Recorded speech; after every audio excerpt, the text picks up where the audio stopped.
안녕하십니까. 더불어민주당 가짜뉴스 대응단 단장 김현입니다.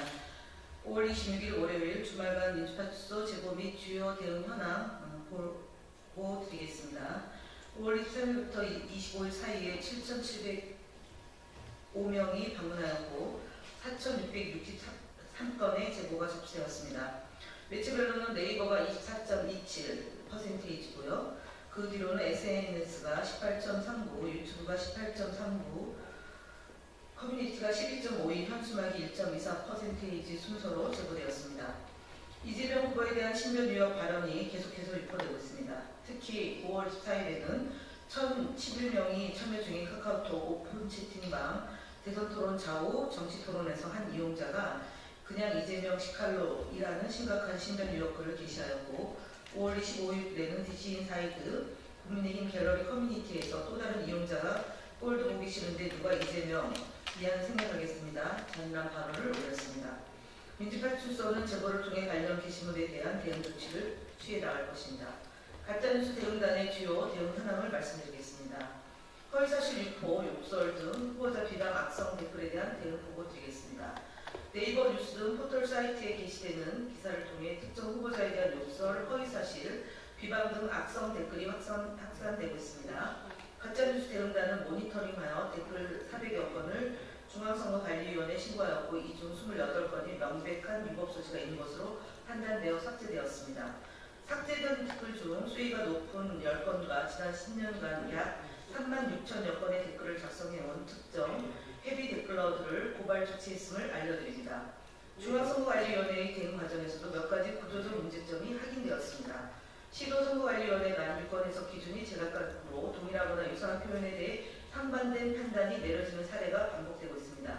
예를 들어 사실에 적시에 의한 비방 표현의 경우 어떤 위원회는 삭제 조치 취한 반면에 다른 위원회는 의견 표시로 간주하여 조치를 하지 않는 등 형평성과 일관성이 무너지고 있습니다. 이런 해석 차이가 더딘 처리 속도는 온라인 선거 환경에 국민의 신뢰를 심각하게 저해하고 있습니다. 이에 더불어민주당 중앙선거관리위원회의 유권 해석 기준의 통일과 신고 접수 및 처리 속도 향상, 법적 대응 강화, AI 필터링 시스템 개선 및 투명성 확보라는 4가지 사안에 대해서 개선을 촉구합니다.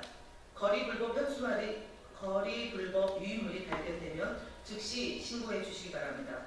최근 거리에 나라지킴이 보교연합, 대한민국 투명선거연합 등 실체가 없는 단체의 명의 또는 아예 배포처조차 명시되지 않은 불법 유인물이 발견되고 있습니다.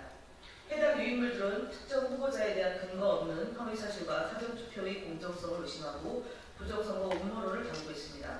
제보된 유인물은 선관위에 신고하여 현재 조사 중에 있으며 법률 검토 또한 진행하고 있음을 밝힙니다.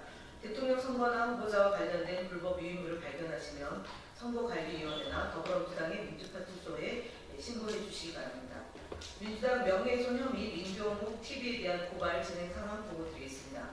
지난 1월 15일 부정선거로 인해 더불어민주당 소속 국회의원 49명이 당선되었다는 허위 주장을 통해 명예훼손을 한 혐의로 고발된 유튜브 채널 민경욱 TV의 민경욱 전 의원에 대해 경찰 조사 결과 혐의가 인정되어 검찰에 송치되었음을 알려드립니다. 이는 이미 동일한 허위사실 유포 혐의로 고발된 이삿갓 TV가 부약식 기소된 것을 고려할 때 지극히 당연한 조치입니다. 검찰은 이번 사건의 공적 파장과 사회적 심각성을 충분히 인지하여 엄정하고 공정한 수사와 처분을 통해 허위정보 유포 행위에 단호히 대응해 주실 것을 촉구드립니다. 뉴델리와 더 퍼블릭에 대한 언론 대응 및 인터넷 선거 보도 심의위회와 언중이 심의 결과를 보고드립니다. 뉴델리와 더 퍼블릭은 더불어민주당과 이재명 후보에 대한 보도에서 감정적인 표현과 일방적인 평가를 반복하며 반론권조차 제대로 보장하지 않은 편향된 보도를 지속했습니다. 언론으로서 지켜야 할 중립성, 공정성, 형평성을 외면한 보도 행태는 대통령 선거라는 중차대한 시기에 유권자에게 중대한 영향을 미칠 수 있습니다. 지난 주말 동안 뉴델리 기사 7건과 더 퍼블릭 기사 3건 등 총 15건의 기사에 대해 그 심각성을 고려하여 인터넷 선거보도심의위원회에 이의 신청을 했습니다. 인터넷 선거보도심의위원회 이의 신청 결과를 보고드리겠습니다. 김성회 전 비서관의 SNS 내용을 일방적으로 인용하여 이재명 후보를 비판한 더 퍼블릭 기사 2건에 대해 주의 결정이 내려졌습니다. 또한 이재명 후보의 공약을 근거 없는 추측과 편향된 시각으로 보도한 펜앤마이크 5월 13일자 기사와 스카이데일리 5월 14일 기사에 대해서는 공정보도 준수 촉구 결정이 내려졌습니다. 아울러 언론중재의 심리 결과도 함께 보고드리겠습니다. 스카이데일리 4월 20일자 수신료 통합징수 방송법 개정 KBS 암울한 미래 보도에 대해서는 더불어민주당 측 반론을 반영한 반론 보도를 게재한 것으로 언론사와 합의되었음을 알려드리겠습니다. TV조선 시사쇼, 정치다, YTN 뉴스와이더 등 현황 말씀드리겠습니다. 5월 24일 방송한 TV조선 시사쇼, 정치다 및 5월 24일, 5월 25일 방송한 YTN 뉴스와이드 4건의 국민의힘 측 패널들이 법원 조직법 개정안과 관련하여 입법권을 가진 민주당이 사법권까지 좌지우지하려고 하는 거 아닌가. 이 전체적인 그림을 보면 삼권 분립을 형해화시키고 3권 일체를 이루게 하겠다는 그런 의도가 명백히 보이기 때문에 베네수엘라식 폭정 등 허위사실을 유포했습니다. 해당 사례들은 패널의 사실 왜곡 및 명예훼손 발언, 객관성 위반 사항으로 선거방송심의위원회의 심의 접수가 됐습니다. 5월 24일 CBS 주말 뉴스쇼 프로그램에서는 법원 조직법과 관련하여 토론 중에 손수호 진행자는 이재명 후보의 당선을 막아야 한다는 국민의힘 측 패널의 의견에 동조하는 발언을 해 방송 진행자의 중립 의무를 위반했습니다. 가짜뉴스 대행자는 정치적 중립 및 객관성 등 위반으로 선거방송심의위원회에 심의 신청을 했음을 말씀드립니다. 가로세로 연구소, 서정국TV 등 유튜브 대응 현황 보고드리겠습니다. 지난 주말 동안 36개의 보수 성향 유튜브 채널을 모니터링한 결과 다수의 공직선거법 위반 의심 사례가 확인되어 중앙선거관리위원회에 신고를 접수했습니다. 특히 가세로는 거북선 게이트를 근거로 이재명 후보가 수조원대의 부정이익을 취득했다는 허위 주장을 유포했고, 서정국TV는 이재명 후보를 괴물, 악마, 사탄 등 극단적 표현으로 모독하는 내용도 보도했습니다. 보수 이슈 채널은 특정 후보자가 북한으로부터 공작금을 받았다는 명백한 허위사실과 함께 이재명 후보 일가족에 대한 심각한 모욕성 발언을 내보내고, 전환길 TV는 선관위 고위 관계자들을 실명으로 언급하며 사형이라는 위험천만한 발언을 했습니다. 철저한 모니터링을 통해 공정한 선거 환경을 조성했습니다. 국민의힘 거짓말 시리즈입니다. 김문수 거짓말 18번째입니다. 김문수 국민의힘 대선 후보는 2월 14일 국회에서 열린 대정부 질문에서 전광훈 목사는 대한민국의 자유민주주의를 수호하기 위한 목사다라고 주장한 바 있습니다.